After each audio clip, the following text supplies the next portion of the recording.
Hello, and welcome back to Baby Elias's Stories. We now return to The Fifth Elephant by Terry Pratchett, Part 15. There were no guards on the gate of Beyonk, but there was a cluster of dwarves outside the embassy as the sleigh slid to a halt.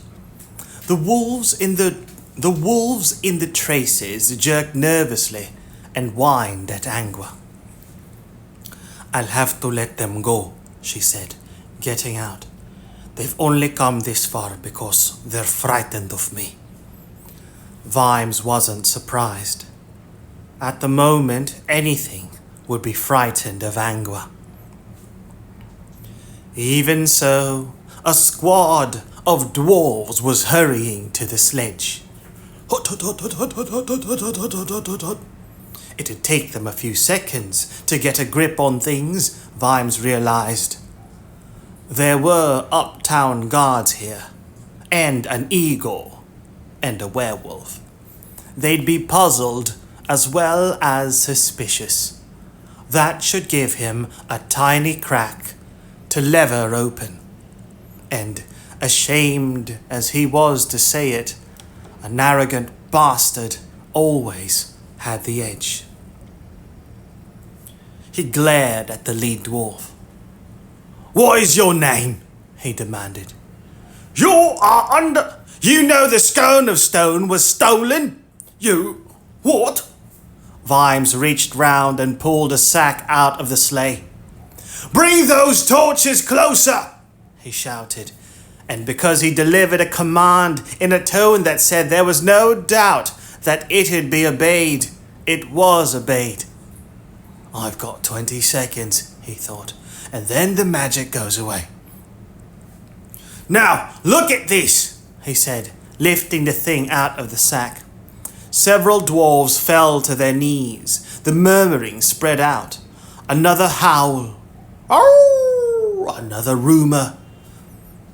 In his current state, he could see, in his mind's bloodshot eye, the towers in the night clicking and clacking, delivering to Genua exactly the message that had been sent from Ankh-Morpork. "I want to take this to the king," he said in the hushed silence. "We will take it," the dwarf began, moving forward. Vimes stepped aside. "Good evening, boys," said Detritus, standing up in the sleigh. The tortured noises the bow's springs were making under their preternatural stress sounded like some metal animal in extreme pain. The dwarf was a couple of feet away from several dozen arrow points. "On the other hand," said Vimes, "we could continue talking. You look like a dwarf who likes to talk." The dwarf nodded. "First of all, is there any reason why the 2 wounded men I have here couldn't be taken inside before they die of their wounds?" The bow twitched in Detritus's hand. The dwarf nodded. "They can go inside and be treated," said Vimes. The dwarf nodded again, still looking into a bundle of arrows bigger than his head. "Capital. See how we get on when we simply talk?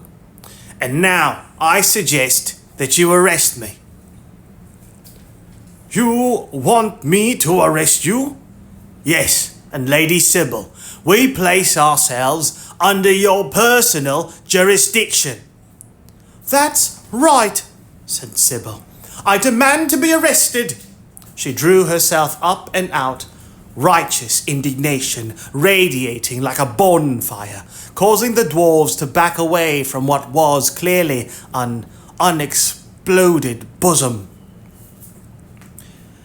"And since the arrest of its ambassador will certainly cause difficulties with Ankh-Morpork," Vimes went on, "I strongly suggest you take us directly to the king." By blessed chance, the distant tower set up another flare. Green light illuminated the snows for a moment. "What's that mean?" said the dwarf captain. "It means that Aunt Morpork knows what's going on," said Vimes, praying that it did. "And I don't reckon you want to be the dwarf who started the war." The dwarf spoke to the dwarf beside him. A third dwarf joined them. Vimes couldn't follow the hurried conversation, but right behind him Sherry whispered, "It's a bit beyond him. He doesn't want anything to happen to the scone." "Good." The dwarf turned back to Vimes. "What about the troll?" "Oh, Ditchitus will stay in the embassy," said Vimes. This seemed to lighten the tone of the debate somewhat, but it still appeared to be heavy going. "What's happening now?" whispered Vimes. "There's no precedent for anything like this," muttered Sherry. "You're supposed to be an assassin, but you've come back to see the king and you've got the scone." "No precedent?" said Sybil. "Yes, there bloody well is. Pardon my Clatchian." She took a deep breath and began to sing. "Oh," said Sherry, shocked. "What?" said Vimes. The dwarves were staring at Lady Sybil as she changed up through the gears into full operatic voice. For an amateur soprano, she had an impressive delivery and range, a touch too wobbly for the professional stage, but exactly the kind of high coloratura to impress the dwarves. Coloratura. Elaborate embellishment in vocal music. A soprano with a light, agile voice. Coloratura. Coloratura. For an amateur soprano, she had an impressive delivery and range, a touch too wobbly for the professional stage, but exactly the kind of high coloratura to impress the dwarves. Snow slid off roofs. Icicles vibrated. Good grief, thought Vimes, impressed. With a spiky corset and a hat with wings on it, she could be ferrying dead warriors off a battlefield. "It's Ironhammer's ransom song," said Sherry. "Every dwarf knows it. It doesn't translate well, but I come now to ransom my love. I bring a gift of great wealth. None but the king can have power over me now. Standing in my way is against all the laws of the world. The value of truth is greater than gold." There's always been some debate about the last line, sir, but it's generally considered acceptable if it's a really big truth. Vimes looked at the dwarves. They were fascinated, and one or two of them were mouthing along to the words. "Is it going to work?" he whispered. "It's hard to think of a bigger precedent than this, sir. I mean, it's the song of songs. The ultimate appeal. It's built into dwarf law, almost. They can't refuse it. It'd be not being a dwarf, sir."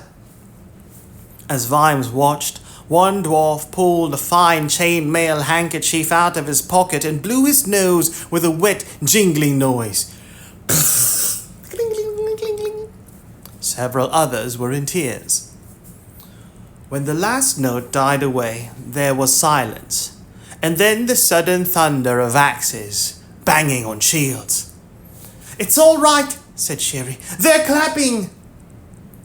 Sybil, panting with the effort, turned to her husband. She gleamed in the torchlight. "Do you think that was all right?" she said. "By the sound of it, you're an honorary dwarf," said Vimes. He held out his arm. "Shall we go?"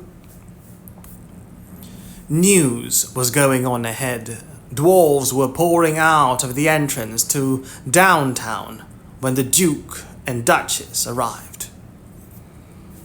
There were dwarves behind them now, They were being swept along, and all the time hands reached out to touch the scone as it passed. Dwarves crowded into the elevator with them. Down below, the roar of conversation stopped abruptly as Vimes stepped out and raised the scone above his head. Then the rock echoed and re-echoed to one enormous cheer.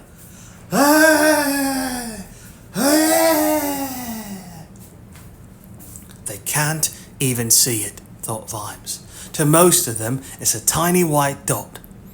And that was what the plotters had known, wasn't it? You don't have to steal something to hold it hostage. They are to be arrested! Dee was hurrying forward with more guards behind him. Again, said Vimes. He kept the scone aloft. You attempted to kill the king! You escaped from your cell!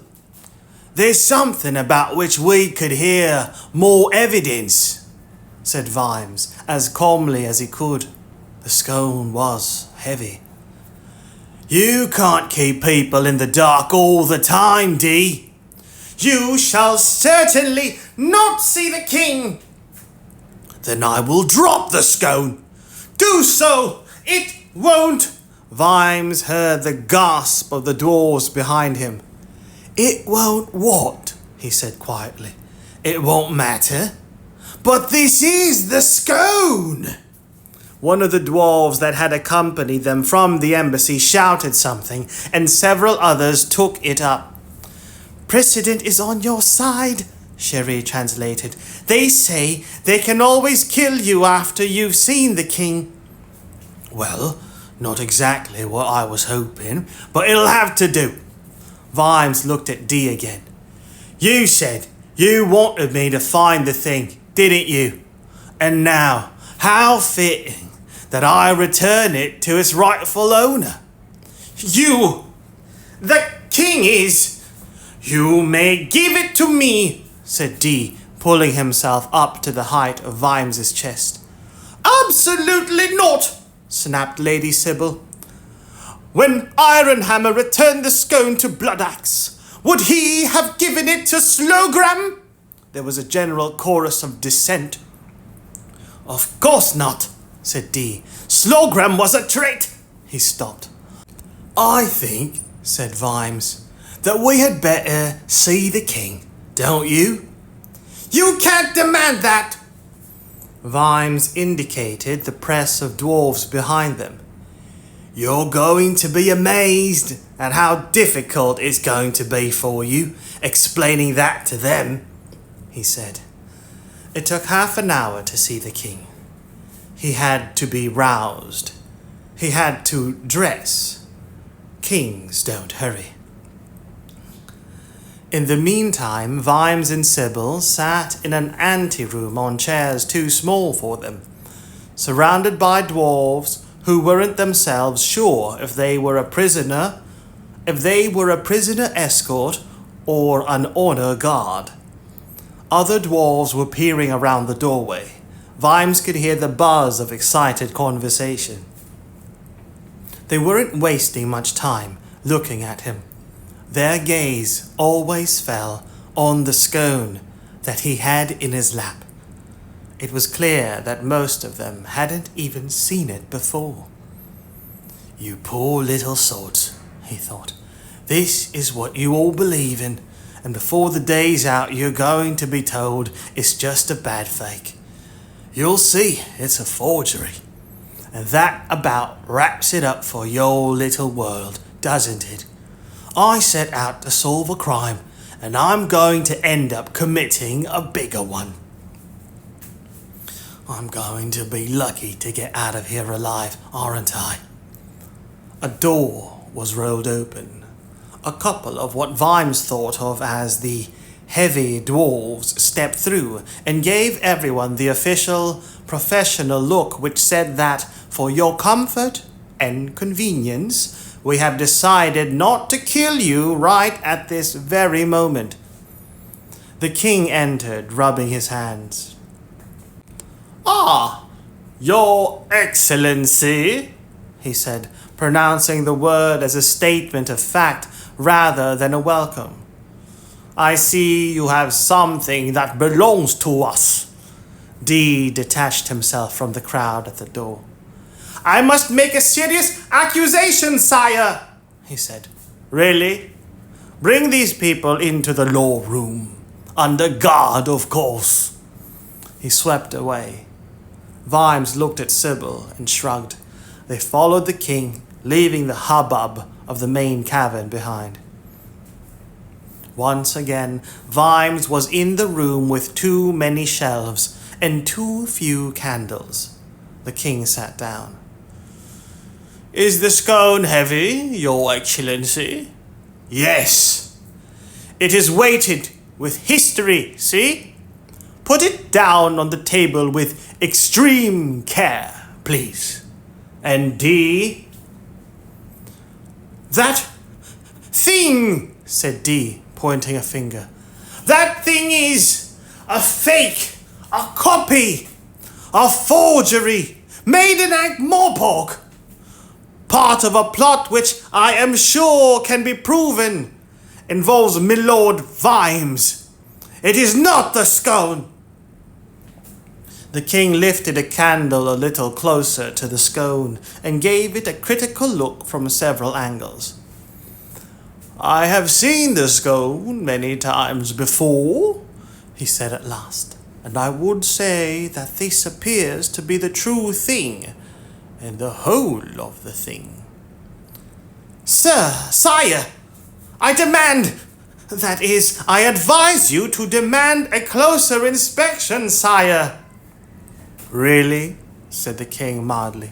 Well, I am not an expert, see?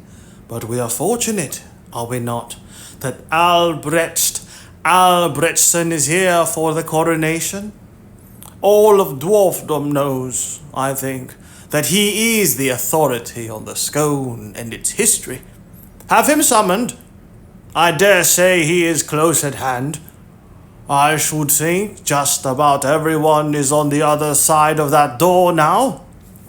Indeed, sire.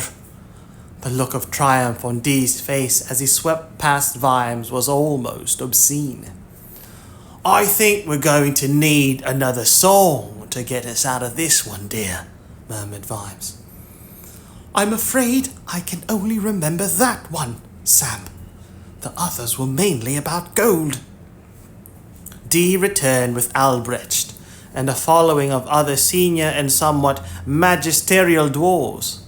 Ah, Albrecht, said the king. Do you see this on the table? It is claimed that this is not the true thing and the whole of the thing. Your opinion is sought, please. The king nodded at Vimes. My friend understands Morporkian, your excellency. He just chooses not to pollute the air by speaking it. Just his way, see? Albrecht glared at Vimes and then stepped up to the table. He looked at the scone from several angles. He moved the candles and leaned down so that he could inspect the crust closely. He took a knife from his belt, tapped the scone with it and listened with ferocious care to the note produced. He turned the scone over. He sniffed at it. He stood back, his face screwed up in a scowl, and then said, Regrants! The dwarves muttered among themselves, and then, one by one, nodded. To Vimes's horror, Albrecht chipped a tiny piece from the scone and put it in his mouth. Plaster, thought Vimes. Fresh plaster from Ankh-Morpork, and Dee will talk his way out of it. Albrecht spat the piece out into his hand and looked up at the ceiling for a moment while he chewed. Then he and the king exchanged a long, thoughtful stare. Pach-ga, said Albrecht at last. Ah, pach-ga, ad. Behind the outbreak of murmuring, Vimes heard Shiri translate, It is the thing and the whole of... Yes, said Vimes, and he thought, By gods, we're good. Ankmore Pork, I'm proud of you. When we make a forgery, it's better than the real damn thing. Unless I've missed something. Thank you, gentlemen, said the king. He waved a hand. The dwarves filed out, reluctantly, with many backward glances at Vimes. Dee, please fetch my axe from my chamber, will you? The king said. Yourself, please. I don't want anyone else to handle it. Your Excellency, you and your lady will remain here. Your dwarf must leave, however. The guards are to be posted on the door. Dee? The ideas taster hadn't moved. Dee! What? Yes, sire. You do what I tell you. Sire, this man's ancestor once killed a king. I dare say the family have got it out of their system. Now do as I say. The dwarf hurried away, turning to stare at Vimes for a moment as he left the cave. The king sat back. Sit down, your mentorship, and your lady too. He put one elbow on the arm of the chair and cupped his chin on his hand. And now, Mr. Vimes, tell me the truth. Tell me everything. Tell me the truth that is more valuable than small amounts of gold. I'm not sure I know it anymore, said Vimes. Ah, a good start, said the king. Tell me what you suspect, then. Sire, I'd swear that thing is a fake as a 10 shilling. Oh? Really? The real scone wasn't stolen. It was destroyed. I reckon it was smashed and ground up and mixed with the sand in its cave. You see, sire, if people see that something's gone, and then you turn up with something that looks like it, they'll think, this must be it. It must be it, because it isn't where we thought it was. People are like that. Something disappears, and something very much like it turns up somewhere else, and they think it must somehow have got from one place to the other. Vimes pinched his nose. I'm sorry, I haven't had much sleep. You are doing very well for a sleepwalking man. The thief was working with the werewolves, I think. They were behind the Sons of Aggie Hammer Thief business. They were going to blackmail you off the throne.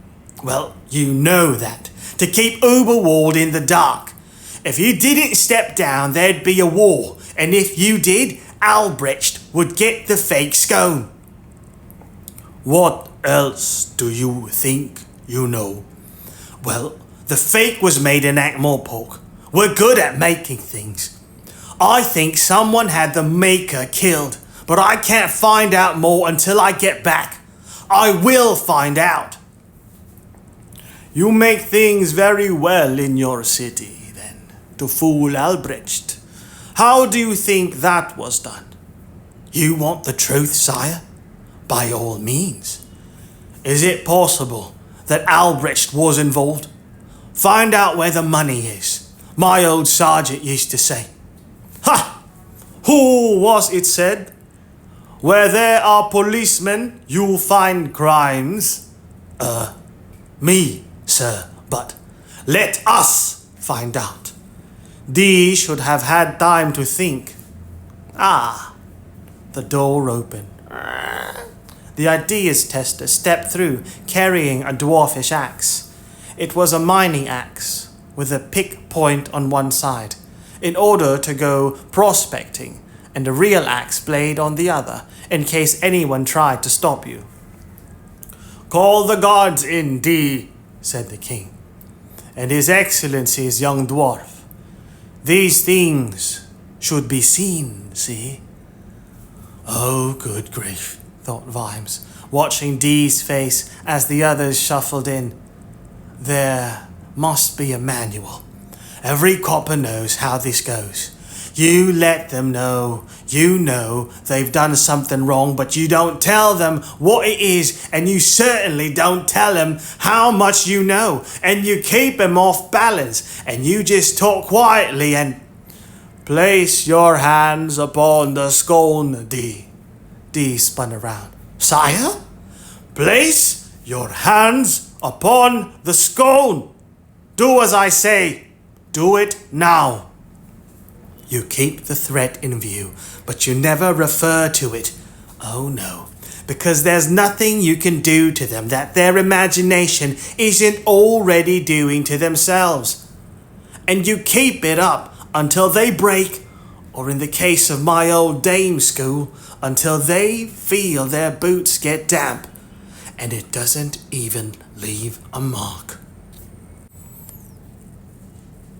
Tell me about the death of Longfinger, the candle captain, said the king, after Dee, with a look of hollow apprehension, had touched the scone. The words rushed out. Oh, as I told you, sire, if you do not keep your hands pressed upon the scone, Dee, I will see to it that they are fixed there. Tell me again.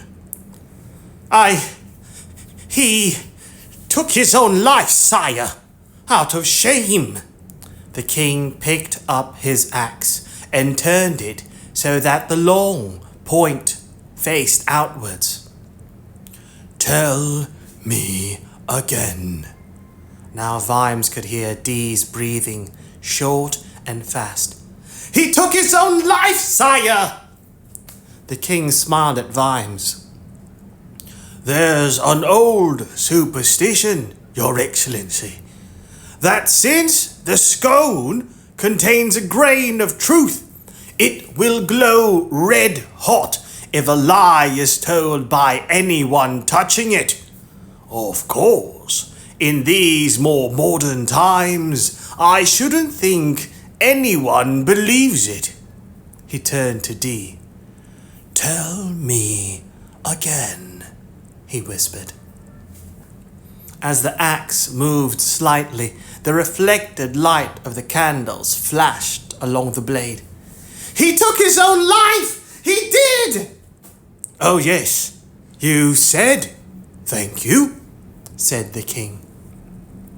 And do you recall, Dee, when Slogram sent false word of Bloodaxe's death in battle to Ironhammer, causing Ironhammer to take his own life in grief? Where was the guilt? It was Slogram, sir, said Dee promptly. Vimes suspected the answer had come straight from some rote-remembered teaching. Yes.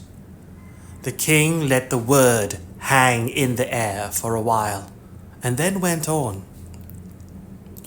And who gave the order to kill the craftsman in Ankh-Morpork? Sire, said Dee. Who gave the order to kill the craftsman in Ankh-Morpork? The king's tone did not change. It was the same comfortable sing-song voice. He sounded as though he would carry on asking the question forever. I know nothing about guards. Press his hands firmly against the scone. They stepped forward. Each one took an arm. Again, Dee. Who gave the order? Dee writhed, as if his hands were burning. I! Vimes could see the skin whiten on the dwarf's hands as he strained to lift them from the stone. But it's a fake. I'd swear he destroyed the real one. So he knows it's a fake, surely. It's just a lump of plaster, probably still damp in the middle. Vimes tried to think. The original scone had been in the cave, hadn't it? Was it? If it wasn't, where had it been? The werewolves thought they had a fake, and it certainly hadn't left his sight since. He tried to think through the fog of fatigue. He'd half wondered once whether the original scone had been the one in the Dwarf Bread Museum. That would have been the way to keep it safe. No one would try to steal something that everyone knew was a fake. The whole thing was the fifth elephant. Nothing was what it seemed. It was all a fog. Which one was real? "Who gave the order, Dee?" said the king. "Not me! I said they must take all necessary steps to preserve secrecy." "To whom did you say this?" "I can give you names." "Later you will. I promise you, boyo," said the king. "And the werewolves?" "The Baroness suggested it. That is true." "Uberwald for the werewolves. Ah, yes. Joy through strength. I expect they promised you all sorts of things. You may take your hands off the scone. I do not wish to distress you further." "But why? My predecessors spoke highly of you. You are a dwarf of power and influence, and then you let yourself become a paw of the werewolves? Why?" "Why should they be allowed to get away with it?" Dee snapped, his voice breaking with the strain. The king looked across at Vimes. "Oh, I suspect the werewolves will regret that they," he began. "Not them! The ones in that Morpork, wearing makeup and dresses and abominable things!" Dee pointed a finger at Sherry.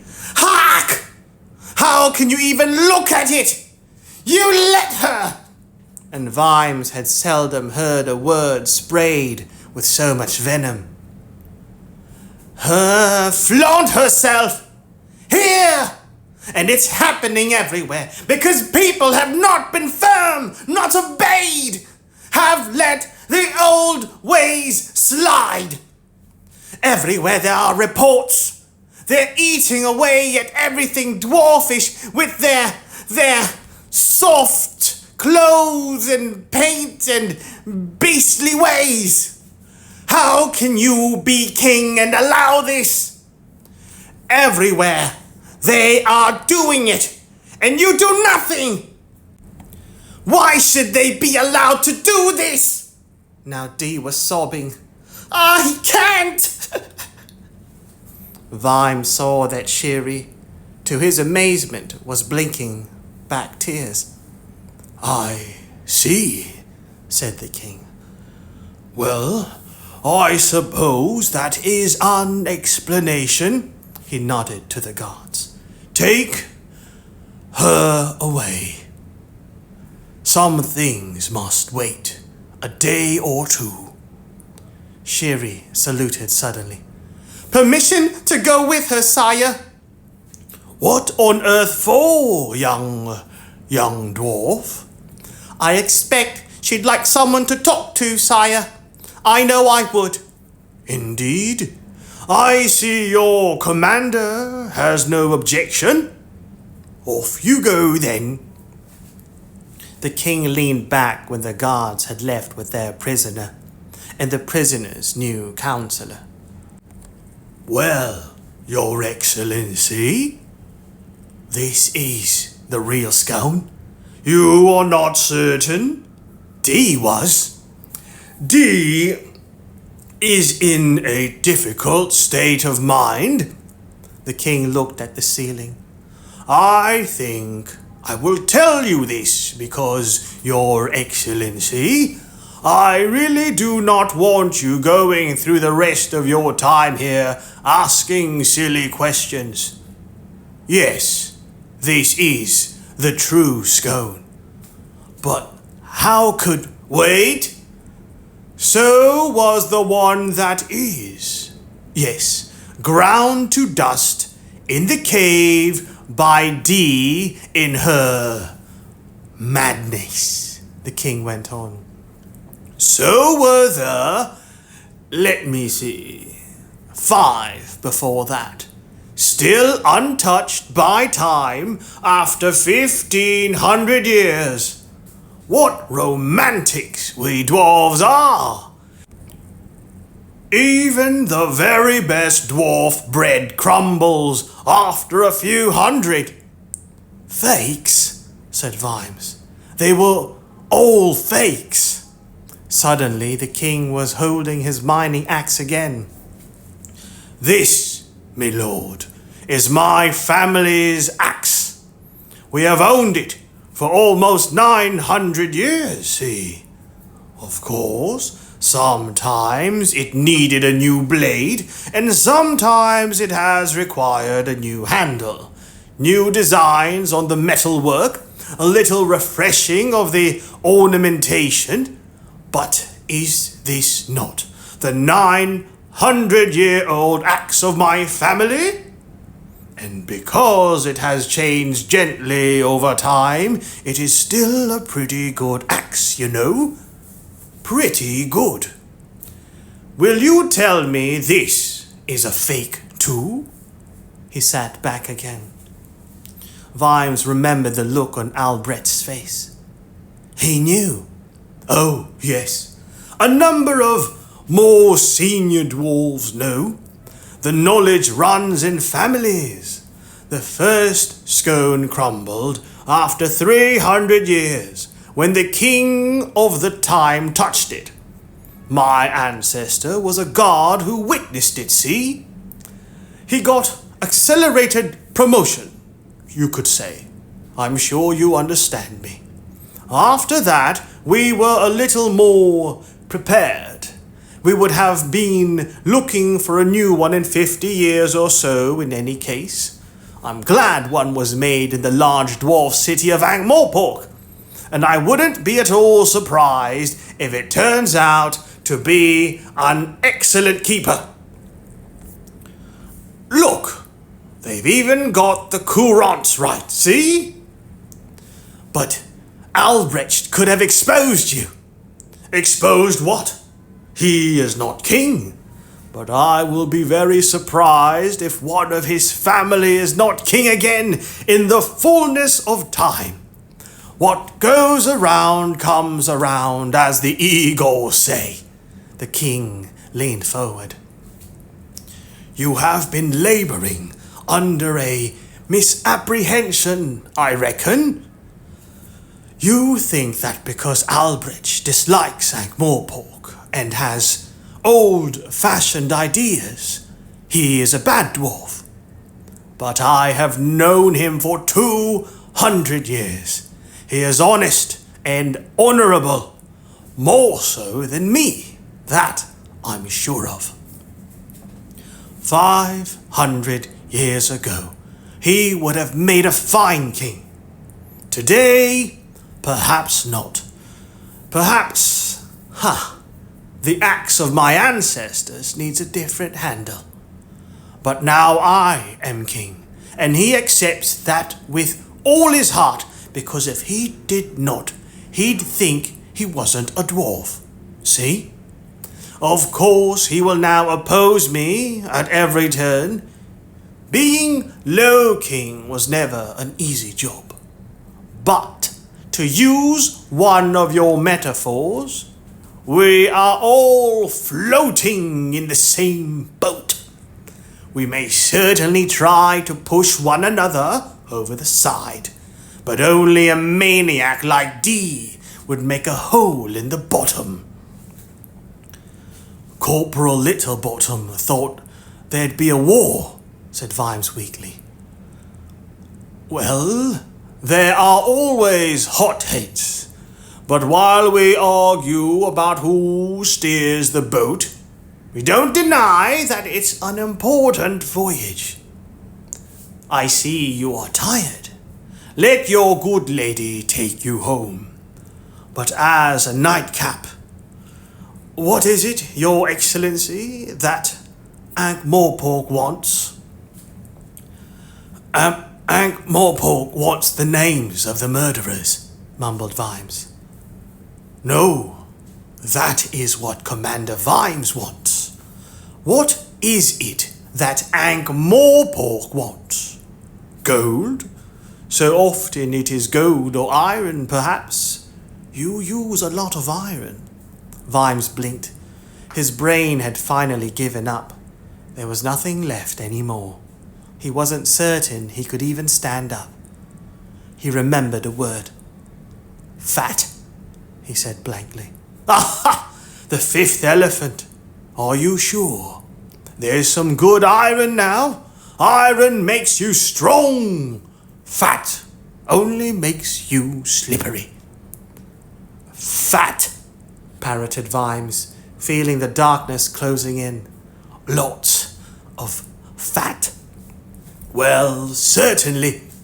The price is 10 Ankh-Morpork cents a barrel, but, Your Excellency, since I have come to know you, I feel that perhaps 5 cents a barrel for grade 1 high rendered, 3 cents for grade 2, 10 cents per barrel for heavy tallow, safe and delivered to Ankh-Morpork, said Sybil. And all from the Schmaltzberg bend levels and measured on the iron crust scale. I have some doubt about the long-term quality of the big tusk wells.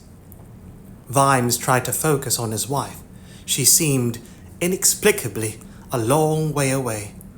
What? I caught up with some reading when I was in the embassy, Sam. Those notebooks. Sorry. Would you beggar us, madam? Said the king, throwing up his hands. We may be flexible on delivery, said Lady Sybil. Clatch would pay at least 9 for grade 1, said the king. But the Clatchian ambassador isn't sitting here, said Sybil. The king smiled. Or married to you, my lady, much to his loss. 6, 5, and 15. 6, dropping to 5 after 20,000. 3.5 across the board for grade 2. I can give you 13 on tallow. Acceptable. But give me 14 on white tallow, and I'll allow 7 on the new pale suit we're finding. They're making an acceptable candle, look you. 6, I'm afraid. You haven't plumbed the full extent of those deposits, and I think it may be reasonable to expect high levels of scrattle and BCBs in the lower layers. Besides, I think your forecasts about the amount of those deposits are erring on the optimistic side. What? BCBs? Murmured Vimes. Burnt, crunchy bits, said Sybil. Mostly unbelievably huge and ancient animals, deep fried. You astonish me, Lady Sybil, said the king. I did not know you were trained in fat extraction. Cooking Sam's breakfasts is an education in itself, Your Majesty. Oh, well, far be it for a mere king to argue. 6 then, price to remain stable for 2 years. The king saw Sybil's mouth open. All right. 3 years. I'm not an unreasonable king. Price is on the dock. How can I refuse? Agreed then. The paperwork will be with you in the morning, and now we really must go our separate ways, said the king. I can see His Excellency has had a long day. Ankh-Morpork will be swimming in fat. I can't imagine what you'll use it all for. Make light, said Vimes, and as darkness fell at last, fell forward gently into the welcoming arms of sleep.